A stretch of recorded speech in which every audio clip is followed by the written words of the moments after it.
This is the C Word Podcast, Season 1, Episode 1. Everything talked about in this podcast is for educational and entertainment purposes only and is not financial advice. You should always seek professional advice. Alright, enough disclaimers. Let's get on with the podcast. Welcome to the C Word Podcast with myself, Keo, and Matt. Yeah. Where we talk about all things crypto and everything around crypto. Yeah. Because we know that you've got so many questions. There's a lot to talk about. There's a lot to unpack, Mm-hmm. I would say. There's a lot to unpack here. We've got a lot happening, and I think the world is a very different place with cryptocurrency in it. It is changing the dynamic. You've got questions, I've got questions, and nobody's got answers. Nobody's got answers, Yeah. but this podcast is going to try and go just a little bit towards answering your questions because we know a little bit. Yeah, it's weird, isn't it? Because we've been involved with crypto since at least 2013, Yeah. 2014. Even maybe even a bit earlier, possibly. Yeah, I think probably Yeah. earlier in terms of like talking about it and Yeah. having bits and dabbling in it, but I know. maybe seriously since Yeah. like 2014, 2015. Absolutely. Yeah. Where we started trying to really make something of it, which is crazy because I think it's a good reason to not take this as financial advice because we've been in the space since 2014 I and know. we're not rich at all. Yeah. If you're going to take financial advice from anyone, it should not be us. Yeah. But you should listen to our stories very carefully. Yeah. I think just my only bit of financial advice would be don't take any financial advice from people doing a podcast. Yeah. That is the best financial advice I've been given. Yeah. Don't listen to anything anyone says in a podcast and take it as a serious investment opportunity. Absolutely. And, I think it goes without saying, if you're not prepared to lose all your money, don't get into crypto.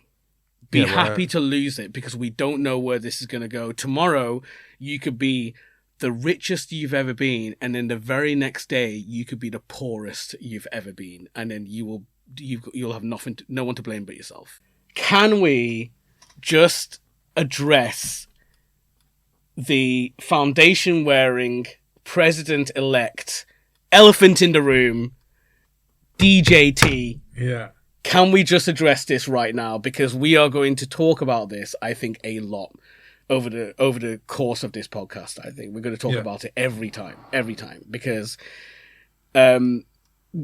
we can't deny what's been happening, right? The DJT effect. Yeah. We can't deny it. I mean, I don't know about you, but my portfolio, when I look at the 5th of November, has just skyrocketed. It's just going up. Right, the trend is just going up. Like my total value to USD, like it is just going up, and that is like, if that's not a sign of what people are thinking, like I don't know what is. Yeah. I mean, he's going to make it. Oh, he says he's going to make it. He says it. The Bitcoin capital of the world, the United States. I mean, do you know what worries me about this? Is that we're seeing Bitcoin like at an all-time high, right? I was looking last night and it was like 104K per Bitcoin, right? I remember when it was like less than $1 for a Bitcoin, and now look at it. Like honestly, I'm kicking myself, as is probably most people listening to this. I mean, even the sort of I bought a pizza with Bitcoin. Yeah. Those kind of days, it was sort of, $2 maybe? And someone spent like 5 Bitcoin on a pizza. Yeah, it's like $500,000 now. And then that became a story when it was like, I spent 45 grand on a pizza. Yeah. So then like, that became a stupid move in the eyes of the news. Yeah. Even when it was just like 10 grand a coin. Yeah. And now it's 10 times that. Yeah. It's wild. It's wild to think what's happened. And the increase in value over Bitcoin over time can only be, I think, can only come down to the fact that people believe in this. which I still think today, this is a real threat. It's a real threat to governments. You see some governments around the world that have adopted it, right? Mm-hmm. And good on them, because look at the price of it now. But, you know, there are some governments that are fighting it. They're fighting it because they want to hold on to their traditional money. They believe in the dollar. They believe in the pound. And, you know, there are institutions and government departments that are set up all based around the pound or the dollar, you know, flowing in and out of the country, their economy and stuff like that. And then you've got cryptocurrency in general, which has just come out of nowhere, born out of technology.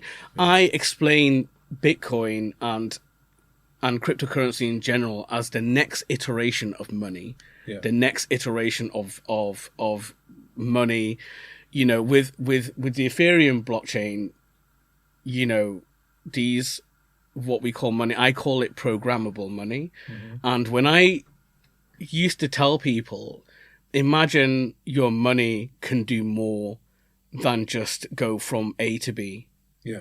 It can do C, it can do D of its own accord. If something happened, it can move itself around. Yeah, that's the thing that got me, I think, like understanding that. Like if you made a bet about what the weather's going to be, and you say it's going to rain, and I say it's not going to rain, and then we put that into a place, and it could check the weather and automatically pay out whoever was right. Yeah. So instantly, you don't need like a bookies. Tomorrow is Inauguration Day. Yeah. Right, and it is going to be a wild day just in general, because he said he's going to enact all these like things that he promised on day one. Mm-hmm. Let's see how far that goes. You know, you've got Elon, Department of Government Efficiency, Doge, right? DOGE. Which has two heads, by the way. There's two people in charge. Oh, yeah. Is it Vivek Ramaswamy? Yeah. Yeah, the other guy. It's the most hilarious thing ever to be like, we're having government efficiency protocol. I've just realised what you're talking about. And then we're going to have two people in the same position. Right, like, it doesn't sound so efficient. No, it doesn't. I mean, straight away, there's an inefficiency at the top. Yeah. Right. And they're like, oh, no, actually, it means that me and my friends are going to get really high-paying jobs, and we're going to cut funding for kids with cancer. It's wild. Yeah, it is wild, gross. You know. But what I want to see is, you know, tomorrow is just going to be a really turbulent time in the crypto market. Yeah. That is for sure. That is given. And I predict that we will see the moment Trump is in power, we will probably see BTC rise to a all-time high. Another all-time high. It's going to keep being all-time highs, but and I'm just going to guess what's going to happen here. Mm-hmm. There is going to be pushback they're probably already gearing up for it. Yeah. But there's going to be such a pushback once Trump comes in, and he's going to be like, "Oh yeah, crypto's legal now." Well, it's already legal, but we're going to push to use it in more everyday scenarios, for example, in shops and stuff like that, you know, whatever. Because make no mistake, companies that control, you know, the e-commerce side of finance, they are delaying things on purpose. They could, if they wanted to, start supporting Bitcoin tomorrow in the shops, but they're not, because it is not a official store of value, so to speak, in the eyes of the government. So they could be sitting, let's say tomorrow they start accepting like USDC in the shops, and they start collecting the USDC, whatever, and they're making money on fees, and that's how they earn the profit, and they're sitting on a big pile of USDC. DJT tomorrow might turn around and be like, oh yeah, we're not doing anything with crypto, and then all of a sudden they're sitting on fuck all. This is why it's not hit the e-commerce, because they've got the technology to do it. Yeah, I know that for a fact, because I've done it. I've worked, without going into too much detail, I've worked on these experiments. Yeah, so I know that they can do it, right? But they're not doing it. It just stalls. It just stalls. So with the Bitcoin going to an all-time high repeatedly through the year, could this be the start of a global like a pump and dump of the scale we've never seen before. So it's so funny you said that, because, we got the inauguration tomorrow, and I have this horrible feeling that we are going to see the biggest.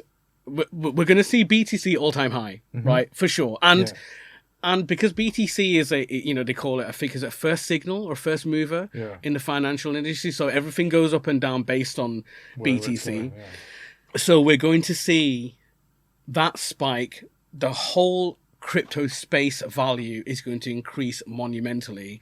And then we could see exactly what I think you're saying. I think, there'll be sell-offs by people who've planned it. Yeah. But there's also, like you were saying before, about people not being involved. Yeah. There's going to be a lot of people, even like legacy wallets, like really old school stuff, where people were like, if Bitcoin ever gets to $120,000, sell my whole wallet. Yeah. And then it'll just tumble straight away. Yeah. Because a lot of big accounts will start selling stuff. Yeah, exactly. And the moment the big accounts start cashing out, that triggers like a waterfall effect, doesn't it? Yeah. Like stop losses and stuff like that. And basically everyone starts to like sell. Yeah. It keeps going down, more stop losses triggered, sell, and then it will crash. Yeah. But if there's one thing that I'm certain of, is that whilst there is going to be a crash, I think it's going to recover slowly but surely. Because always does. Yeah, if you look at year on year the value of BTC, every single year it does just keep going up, and I wonder where's the ceiling on this? Yeah, right. If all of a sudden, let's say like, I don't know, BTC tomorrow. No, not tomorrow. Let's just say this trend continues. BTC keeps going up in value as it has done year on year. Yeah. I think one of the big things with that is currently the only way that any sort of government gets money back from crypto is if you cash out and you want to put it back into your usable local currency, then you have to pay tax. Yeah. But if people, like you were saying, in countries where nobody trusts government and there's a lot of corruption, which it doesn't sound massively different to the UK or the USA right now, then people can just decide to start using this. You'd be like, I'll give you my car. I'll sign over my car to you if you send me 1 Bitcoin. Yeah. And you could just do that. And then there's no tax. Because if people are just buying and selling things using crypto, then there's no tax on that transfer. The only tax is if you want to change it back into a fiat currency. Yeah, exactly. So if people start doing that, then they'll have to be a totally new way of doing things. Yeah. Or I think, as we've seen in sort of some high-profile news cases recently, you could be one of the richest people in the world, but have accidentally put your Bitcoin in a landfill site.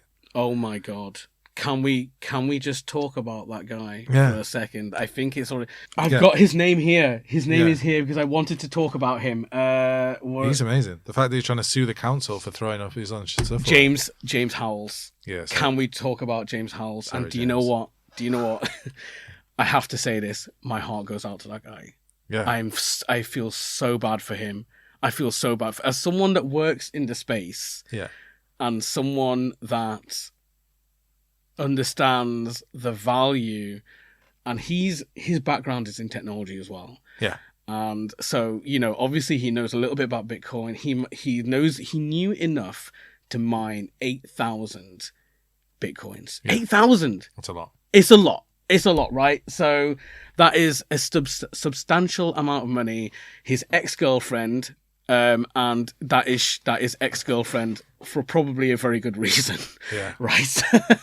Without speculating, I'm quite sure that this BTC being thrown out is probably a large part to do with it. You know, I hope it's not, but I imagine, that's got something to do with it. I mean, even if it's not, the amount of money that you probably spent on mining 8,000 Bitcoins just on their electricity bill maybe also contributed. Yeah, probably. Yeah. I would have absolutely done the same thing. I would be trawling through that landfill and I would be desperate to find that hard drive. I mean, sometimes I find myself rummaging around the office looking for hard drive with old private keys in them.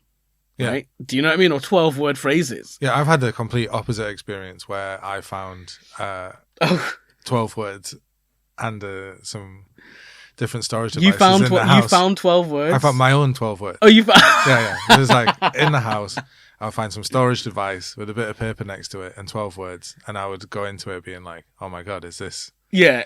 Is this $1 million Dogecoin that I got? Yeah. 5 years ago? And then it's not... just empty and I transferred everything. Do you know the same thing happened to me last night, by the way? I found a Bitcoin seed phrase. Yeah. Right. So if those of you that don't know what that is, that's sort of like your way to cryptographically access your Bitcoin wallet, for example. We kind of like your password to get into your online banking. Yeah, exactly. And it's probably just worth mentioning as well, whilst we're here, if you sign up to a cryptocurrency wallet of sorts and you're not given your 12-word or a recovery phrase that lets you access your wallet outside of whatever website it is you're using, then you don't own your coins. You do not own your assets. Yeah. It is owned by someone else. So it's really, really important that we say that now, because the amount of people I know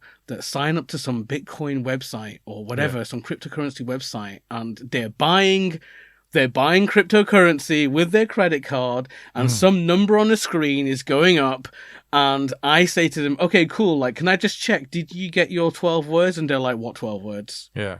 And I'm like, you're fucked, mate. You're fucked. If you don't have access to that, someone else does. That's how cryptographic wallets work. You have a phrase, your cryptocurrency wallet is derived from that phrase. It is a one-way path, right?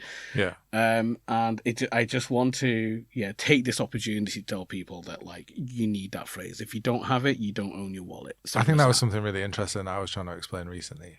Because, I've got friends and family that have bought crypto and ask me for advice, and then they tend to go to places that they trust, like Coinbase or Binance or different platforms like that, where you can just buy stuff and you don't actually own anything apart from a promise from that company to pay you the money that your crypto is worth. So I'd suggested to put it into like a cold storage wallet or some kind of other access device. And what's a cold storage wallet? Well, I use Ledger as an example, and it's like a little USB stick that you have to access yourself, and it's just sort of one step between a person and being able to transfer crypto, just to try and stop people hacking it in some kind of way. So you have to have the physical device, and you have to put a number in it to authenticate any sort of transaction. It's like a two-factor authentication for crypto wallets, instead of just having a phrase that you might accidentally give up. But yeah, this is something that hadn't even crossed my mind until it was questioned. But someone had said about that I'd left my Ledger lying around, and someone was like, "You're not scared because all your crypto's in there," and I was like, "It's not downloaded to it." Yeah. And it was a moment where I'd not even considered that it seems that way. It's like, you got this USB stick, which is basically a little vault full of gold. Yeah. And it was like, it's not that at all. Yeah. Do you know... But I can see how you would think that. Yeah. People, and it's funny because people think that because they associate it with a memory drive, right? A USB memory drive. Yeah. Therefore, they think that that's how it works as well for crypto. It's all on your drive. Right? I think, but the other thing as well is that traditional money does exist that way.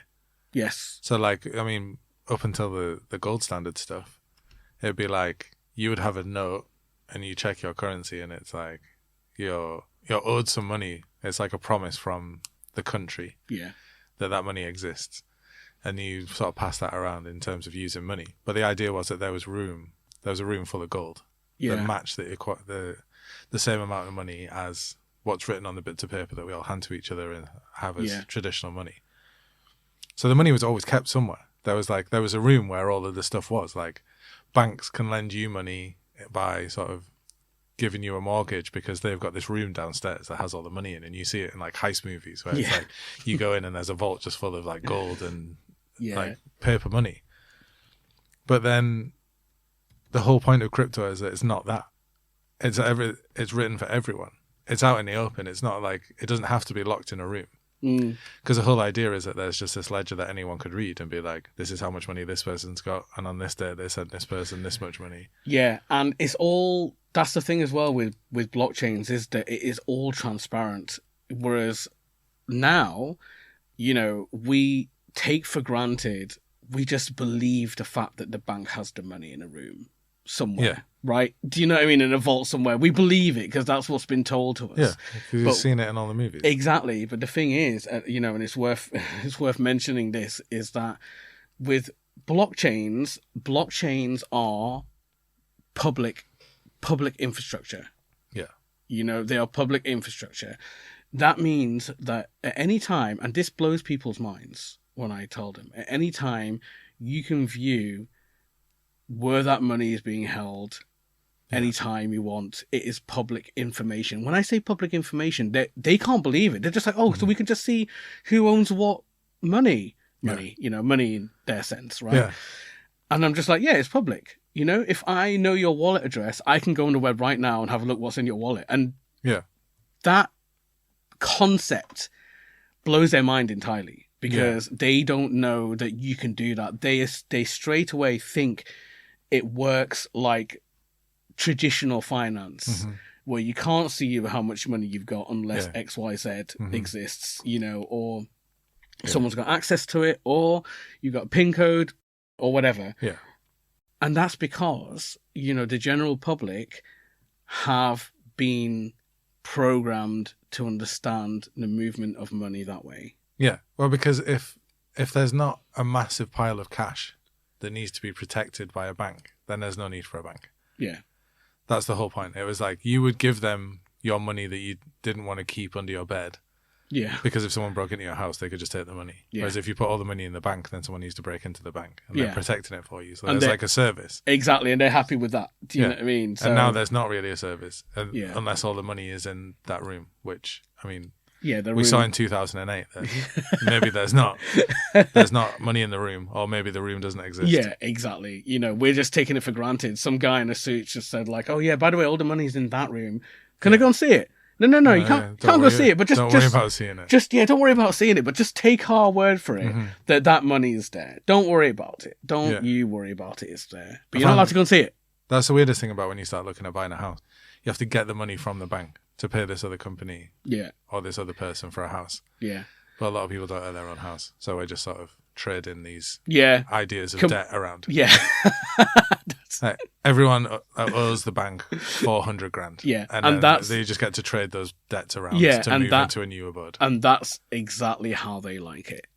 God forbid, right? I don't believe in God, but, you know, I just want to say that, you know, there are ideas floating about that you can do this whole process using blockchains instead and cryptocurrency instead, without the need for a bank. Yeah.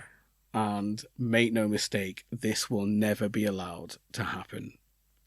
Yeah. Because they like the idea of everything having to go through the bank. They love it. That's what they want. They want you to trade around these little pieces of paper saying, I owe you a fuck ton of money. Yeah. You know, that's what they want. But I think, as we're moving towards like a cashless society, like I know less so in the countryside and stuff, but in the major cities of modern countries, especially like the UK, if you're in London, there's so many places that don't take cash. Yeah. So you're just paying electronically for stuff. Yeah. So then there's no need for any of this. It's literally just ones and zeros on the screen. Exactly. Like entries in a database. I get paid digitally. Like I don't get paid in cash since I was like bartending. Yeah, same. I don't ever remember being paid in cash. When was the last time I was paid in cash? I will tell you the last time I was paid in cash. The last time I was paid in cash was when I was at university, and I programmed someone's final project for them. Nice. And he paid me in cash. Yeah. That was the last time I was paid in cash. Yeah, mine was definitely for a bartending shift. Yeah. But yeah, it's crazy because then once we don't have that, then we're basically just using a private ledger that no one can see instead of a public ledger, and that's the only difference between. And the massive problem with that is that private ledger, you know, can be manipulated and by anyone with the right amount of power. Yeah. I mean, we saw that in 2008. They were lending money to people that couldn't afford it. And they were lending money that didn't exist to buy things that did exist. And then all of a sudden... that's what happened, right? Yeah. This is the sort of stuff that happens, and indirectly and eventually directly, the people on the ground that were being sold these services, this almost like fake money. I don't know what you'd call it. They're the ones that got the rug pulled from under them so hard. Yeah. Right. And that was what we would consider as like a real money, like a real money rug pull. Yeah. There. I don't know. Yeah, I mean, classically, like we were saying with all the things that happen with crypto, where people are like, oh, there's rug pulls, there's scams. You could use it for buying illegal things or buying illegal services. Yeah. These all happen with regular money. Yeah. Like fiat all the time. Like there's multi-level marketing scams that happen. Yeah. And they're sort of like people buying NFTs with crypto and people buying Beanie Babies with fiat. They're very similar. Things happening. And then all of a sudden they're just not worth anything. And then you've just got a Beanie Baby. And no money left. Or you've got no crypto left and you got a picture of it.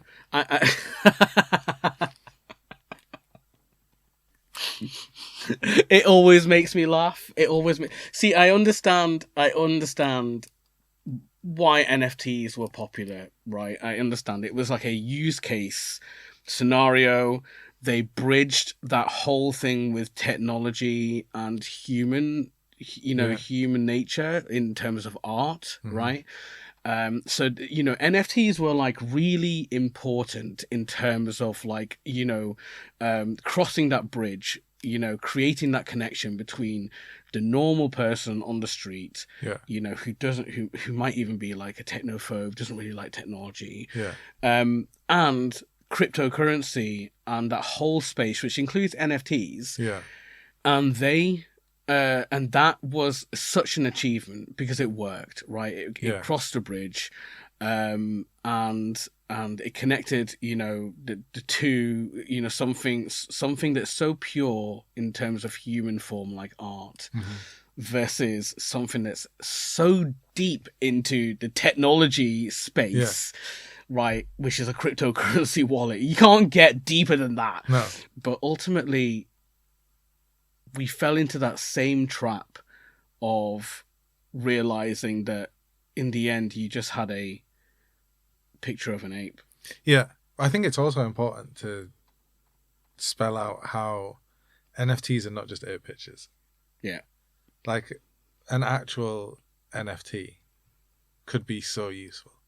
Like the technology of NFTs. Well, this is the thing. Insanely useful. This is what people don't know, and this is what they don't understand. An NFT is a one-to-one digital asset that belongs to only one person at any one time. Would you say that is a correct way of describing it? Yeah, I think I always thought of it as owning a digital thing in the same kind of way that you could imagine owning a physical thing. Yeah, there's only one. There's only one, even if they look exactly the same. There's only one. Yeah. So like cash. Yeah. Like all £5 notes look the same, but they all have a different serial number on, so they're all identical. Yeah. I thought of it kind of like that. Yeah. Yeah. No, I agree, and I think people like the idea of ownership. Everyone wants to own things, So all these things put together created this perfect storm of NFTs. They mixed together art and digital media. They mixed together ownership, and it just blew up out of nowhere. I read somewhere recently that NFTs right now are at a 3-year low, which is quite interesting given what's about to happen in the crypto space tomorrow, right? But that might change tomorrow. But I have this worrying feeling that the initial use case for NFTs, which was, fucking pictures of apes and shit, right? That has worn off, the novelty has worn off, and we all saw people just right-clicking and saving as. Yeah. Right, and saving a picture and being like, oh, I've got it too, and, for someone who doesn't know any more about NFTs, about, anything more than that they own that picture, to see someone right-click, save as, and print it out is horrifying to these people. Yeah. Right, because they often would feel that I should be protected by this technology, and they weren't.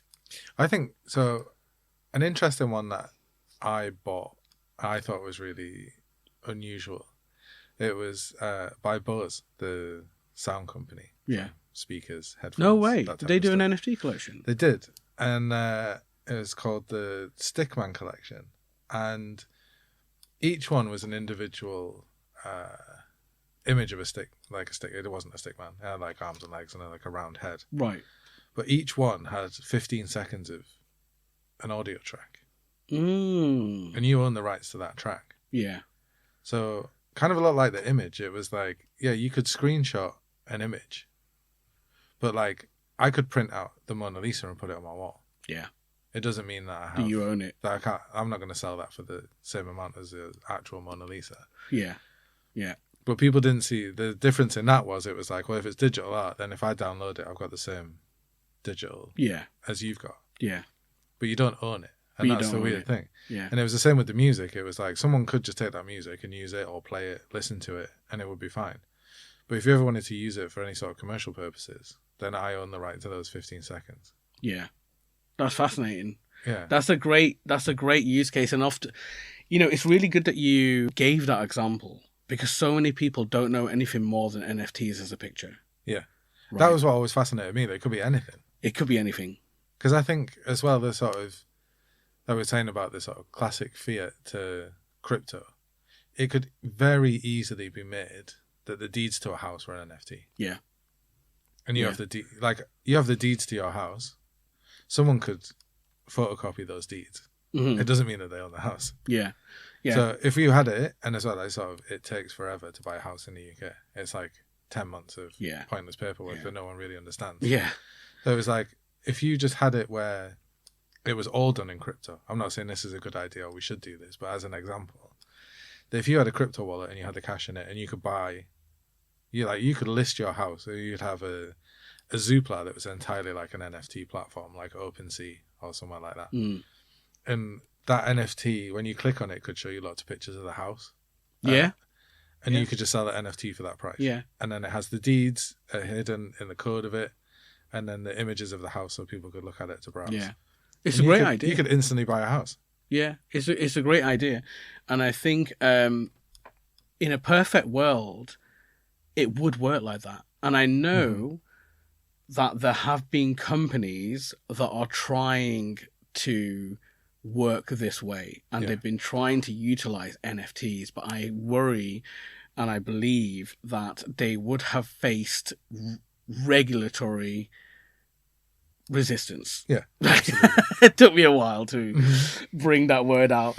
They would have faced quite a bit of resistance in trying to make it work. So I keep hearing about all these proof of concepts where deeds to a building or a property or something like that has been coded in an NFT, and you get an NFT. That's great. Yeah. But the problem is, this is how I see it. I mean, I love this idea. I think this is how things should work. But for as long as the rest of the industry, and this is a problem in general, whether it's crypto, NFTs, anything to do with blockchain, but if the rest of the world doesn't fall in line, adoption is incredibly hard. And that's why I think crypto has almost been like confined.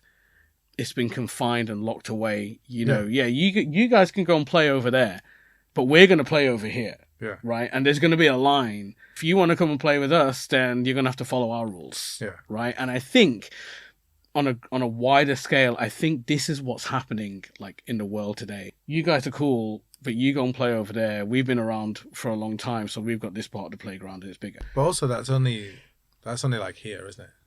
Yeah. That's in like in the West. Yeah, that's true. So as more and more countries go to use crypto, then that's obviously going to change. This is going to change. I just think, the West, in terms of like adopting crypto for mainstream, right? I think this is like boss level shit. Yeah. Do you know what I mean? Because there is this almighty fight going to happen. Yeah. I think the weird thing is though, like if everyone just decided, then that would be it. Yeah. Yeah, that's true. That would be it.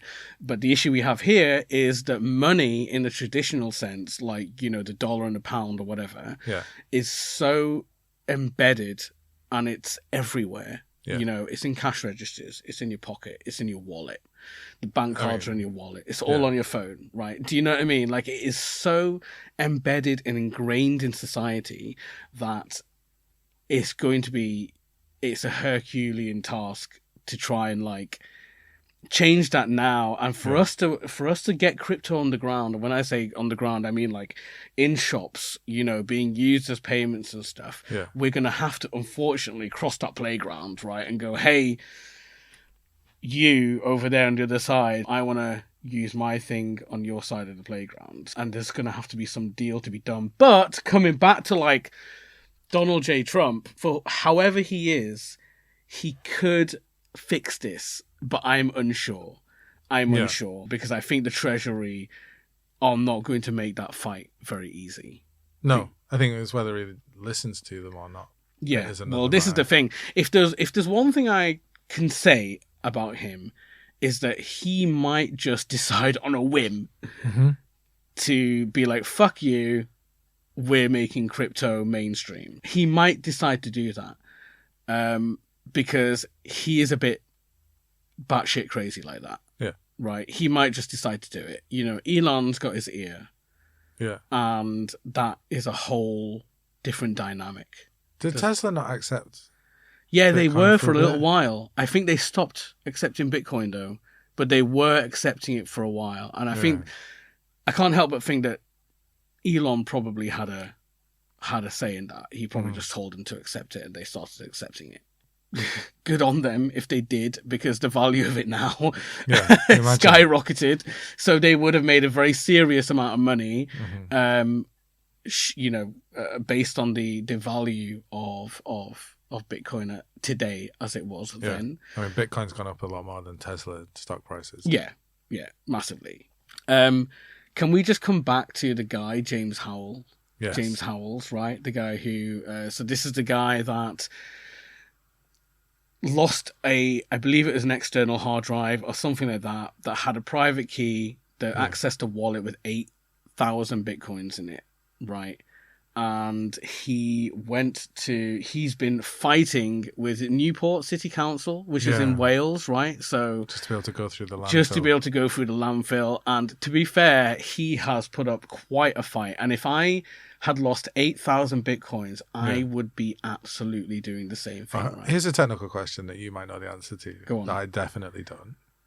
What are the odds that if you put a hard drive in landfill, sort of covered in rain and rubbish, that it's still going to work? There's two answers here. If it was a mechanical hard drive, right, so the one with a spinning disc inside it, the chances are way lower that it will still be alive, because it's mechanical. So you think it'd be like a solid state drive? Yeah. So, mechanical, it spins. It's got spindles inside it. It's got a needle that reads the hard drive, the actual discs, and these are, because they're mechanical, they're prone to falling apart and being open to the elements if it was hit or thrown about or moved about, or if it got wet. Yeah. If it was a solid state drive, the chances are way higher that he would be able to recover it. But the thing is I don't really think solid state drives were as cheap or effective. No, not effective, sorry. I don't think they were around or that readily available when he was mining Bitcoin. Yeah. And it doesn't seem like the type of thing that you would throw out. No. Like if you had a solid state drive, Yeah. You clear it, reformat it, use it for something else. Exactly. So there's a lot of questions around how it ended up in the landfill in the first place. Yeah. Right. But I would be absolutely doing the same thing, because there's a possibility that the hard drive, if it's not in too bad of a condition, could be recovered. You could recover the data if you send it to a data recovery specialist who know how to take a hard drive out and the disks and read them by themselves and stuff, which is a massive operation in itself, right? Because it's not easy to do that. And surely you would know as well. Yeah. If you were in a data recovery company, Yeah. and Mr. Howell's sending you a knackered hard drive, you'd be like, "No, I'm sorry, we couldn't read it." Yeah, and then he'd be like, "Oh, by the way, it's got 8,000 bitcoins on it." Yes, sir. Let's get to work. And the price has just gone up with this data recovery. Yeah, yeah. By the way, it's going to be a 7-figure job, but yeah, we can get them 8,000 bitcoins out for you, no problem. That's kind of the reason that people are hesitant, right? Because it's not regulated. There's no coverage. There's no coverage. You accidentally, like, if I lose my bank card, yeah, I can still go to the bank and be like, another card. This is it. This is it. So about the security of this is a really important. It's a really important question. The data recovery. Oh my god! I totally agree. So just because that's a different topic, let's just let's finish the James Howell thing. I just had one more thing to say on James Howell, right? So I decided to do a quick Google on him, right? And I noticed that the fifth link down was his LinkedIn profile. Yeah. Okay, so I was like, okay, do you know what? I'm going to go onto the LinkedIn profile. I'm going to have a look. And there's not much on there, right? It just says that, he's his description about himself is one line. It says, knows a bit about computers. Nice. His poster frame says, his poster banner at the top says, never give up. Yeah, relevant, right? Newport, Wales, all good. He says, as a former systems engineer, and at the end of his description, he says, might know a thing or two about landfills. Nice. And then at the bottom, where it says his interests, Drive Savers Data Recovery and Newport City Council. Nice. I loved it. I love the fact that this guy's got a bit of a sense of humor. Yeah. Even when he's lost 8,000 bitcoins. Or somebody with a sense of humor set up a LinkedIn. Oh yeah, that could also be true. He could actually just be an emotional wreck. Yeah, he's just crying. Yeah, he might be. Yeah, he might have some real problems. He's trying to deal with. I hope that's not the case. But if he did write this LinkedIn profile himself, he's obviously he's got a bit of a personality and sense of humor. You never know. I hope for the best for him because, Godspeed to him. In all honesty, because that is a phenomenal amount of money, to lose. It's the same for people who don't really understand the severity of this. Imagine that you had put £1 million in notes in a safe, and then you threw the safe out, and you knew that it was in a landfill somewhere in your local city dump, right? Like. Are you not going to go and look for that? Yeah. Right? I would. The thing that I don't understand, and I don't know, must have thought about it, but there's people that work in that landfill. Oh my God. Outside of the council. Never even thought about this. I would go straight down to the landfill and be like, whoever finds my hard drive, I'll give you £1 million. Shit. I wonder if he's done this. He's got to have, right?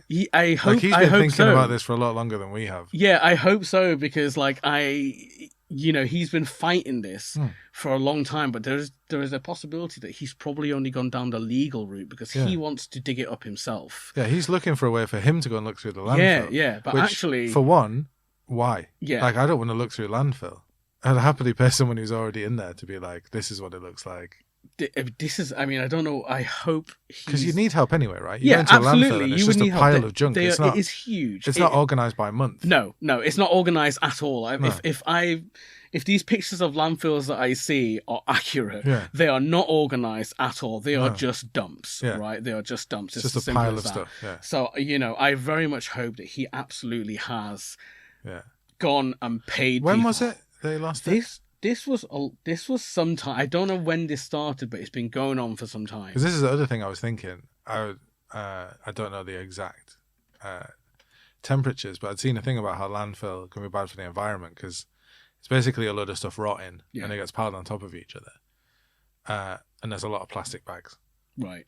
So it really insulates itself. So underneath, there's an immense amount of heat in landfill. Yeah, I heard about this as well. And that's what creates all the gases, right? Yeah. I think. Yeah. That's what causes it to degrade. It's like compost gets hot. Yeah. And it's just that on a massive scale. So the hard drive could also be getting cooked. Yeah. And so, not even just wet, but it's also like and really I think hot. if it is a mechanical hard drive, which I reckon it is, is probably fucked. Yeah. But again, I said it at the top. Yeah. My heart goes out to this guy. Yeah. That's, so. Yeah. The amount of excitement I've had at just finding 12 words on a piece of paper in my house to get nowhere. Yeah, same. To think that it was actually full and you just can't get it is so much worse. I know. And the same thing, like I said, the same thing happened to me last night. I found a Bitcoin recovery phrase and I was so excited. I thought, this is it. This is my ticket out of here. Yeah. I'm done. Yeah. Only to find nothing. Nothing at all. What was the point? But yeah, just moving on to the financial recovery. Yeah, because I think it's way better because it's your own money. Like you were saying, like you need your 12 words, and then you have full control over your cash. Yeah, which is fine for people who are responsible, diligent, responsible, intelligent. Yeah, but there's a lot of people that aren't. Yeah, and they're looking for that kind of hand holding. Yeah. So then there'll be other people that will come in, and maybe it'll just be replaced. But I think the idea of having a system that people can use themselves is what made crypto so romantic. Well, this is it. Romantic is such a good way to describe it. They love the idea of total ownership, no strings attached, And I think as well, because it spans so many different beliefs. Yeah. There's that sort of very... Absolutely. You think of libertarians as sort of... like Ron Swanson from Community, where it's like he just wants to live in the woods and not have any government interference, and it tends to be quite right wing because you don't want the government interfering with you, and everyone looks out for themselves, which is really bad if some people just need caring for, and they don't have anyone to look after them. But I think there's a lot of different beliefs that want that freedom, so it's sort of anyone who's not playing by the rules in the middle can get arrested. In terms of it doesn't matter what you're protesting in the UK, in the street, you could get arrested and thrown in prison. It's that sort of government overreach is a big issue that people want to avoid. No, this was the thing that struck me. I always talk about other people being surprised and really struck by stuff with blockchain, but this struck me.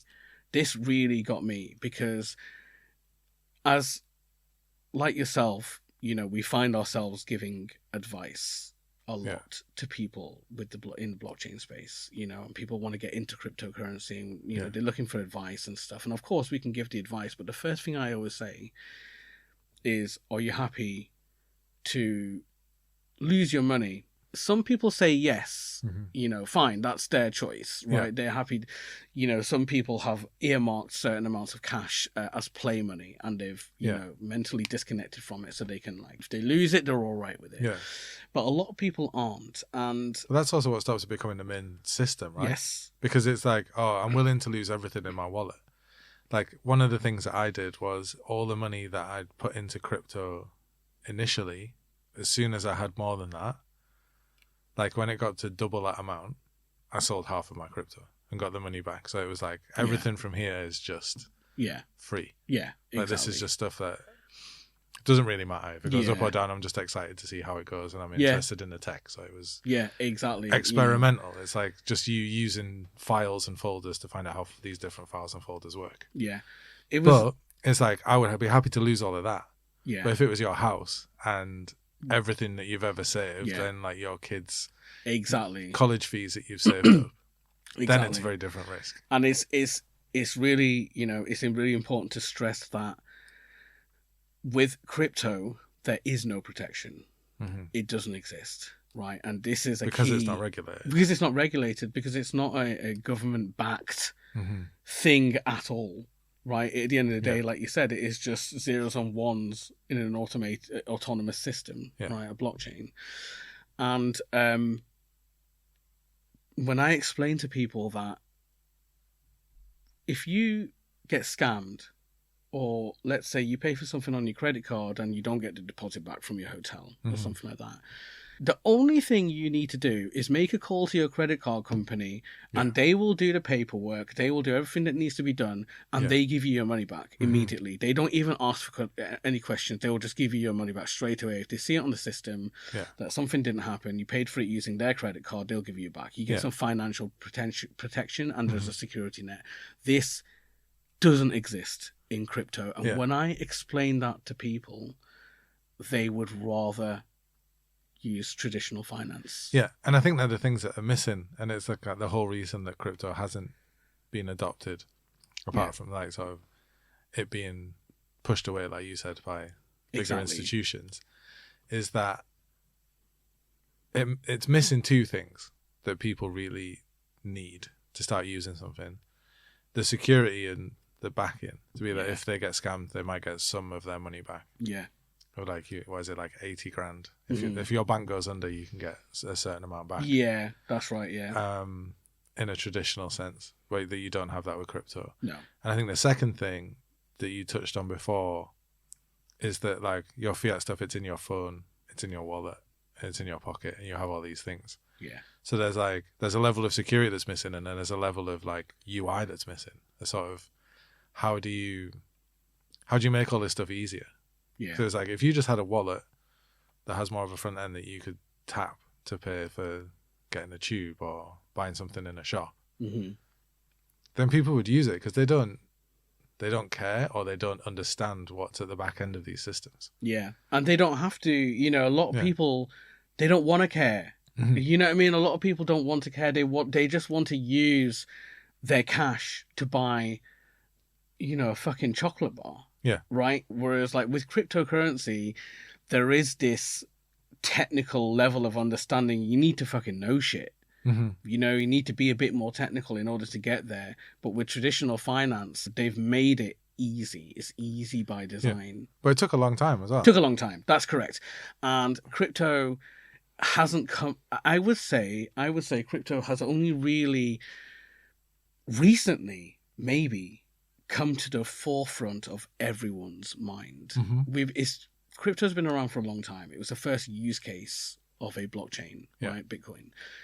But it has now, I would say, with the advent of like Elon Musk and Donald Trump and everyone who's crypto friendly, you know, even Facebook were dabbling with their own blockchain and currency. Do you remember that?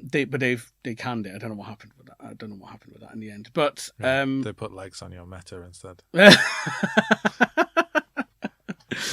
So it's come to the forefront. Only now, I would say, it's at the forefront of everyone's mind. Yeah. And there isn't no one you can go to today and say, "Have you heard of cryptocurrency?" Yeah. And they'll be like, "No, what's cryptocurrency?" Yeah. Everyone has heard of it. Everyone knows about it. Like the public is primed for something big, but they are not ready. They're not comfortable with the idea of like losing all their money. And this is the problem. Yeah. The moment I say to someone like, "Are you happy to lose your money?" They're like, "No," and I'm like, "Well, don't bother. Yeah, don't bother. So, trust me, because we don't know what's not ready for you." Yeah, yeah.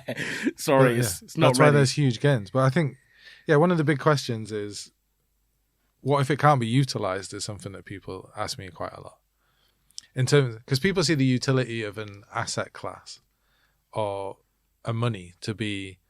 Like, there's no utility for crypto until I can buy a chocolate bar with it. You use that example yourself. It's like, how do we get to that point?